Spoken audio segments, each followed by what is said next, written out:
සුබ උදෑසනක්. මෙදා සැරේ අවුරුද්දට ලකලැහැස්ති වෙන්න සෑහෙන්න වෙලා තිබුණා. ඒක නිසා මම වෙලාව අරගෙන හෙමිහිට ලෑස්ති වුණා. ලකලැහැස්ති වෙද්දී මට හිතුණ දෙයක් මං හිතුවා මම ඔයත් එක්ක බෙදා ගන්න ඕනි කියලා. අපි සිංහල අලුත් අවුරුද්ද, සිංහල හින්දු අලුත් අවුරුද්ද ලං වෙනකොට සමහර දේවල් අපිට පේන්න ගන්නවා. මේ අවුරුද්ද අපිට දැනෙන්නේ නැහැ.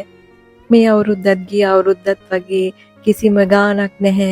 ඉස්සර තමයි අවුරුදු තිබුණේ. දැන් කොහෙද අවුරුදු කියලා ඔය විදිහේ নানা ප්‍රකාර නෙගටිව් දේවල් අපිට දකින්න ලැබෙනවා.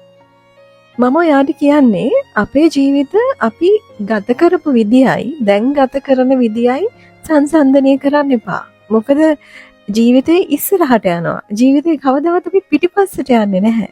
ජීවිතේ අපි ඉස්සරහට යනකොට ගොඩාක් දේවල් වෙනස් වෙනවා. ඒ වෙනස්කම් වලට හුරු වෙලා ජීවත් වෙන එක තමයි ජීවිතය කියන්නේ. එහෙම නැතුව ඔයාගේ ජීවිතේ පහුවෙච්ච දේවල් වෙනුවෙන් අඬා වැටි ඔයාගේ ජීවිතේ වර්තමානයේ විනාශ කර ගන්නවා කියන්නේ ඔයාගේ ජීවිතේ විනාශ කරගෙන ඔයාගේ පවුලේ මිනිස්සුන්ගේ සතුට විනාශ කරනවා. මේ රටේ අපේ මිනිස්සුන්ට තියෙන ප්‍රධානම සංස්කෘතික අංගයක් තමයි මේ සිංහල හින්දු අලුත් අවුරුද්ද කියන්නේ. ඒක හැම අවුරුද්දෙම චාරිත්‍ර වාරිත්‍ර ටික කරලා තමන්ගේ පවුලේ මිනිස්සුත් එක්ක එකට එකතු වෙලා බොහොම ආදරෙන් සන්තෝෂයෙන් සමරන්න. එහෙම නැතුව අනේ මට ñෑ ගගා එහෙම දේවල් කරන්න එපා.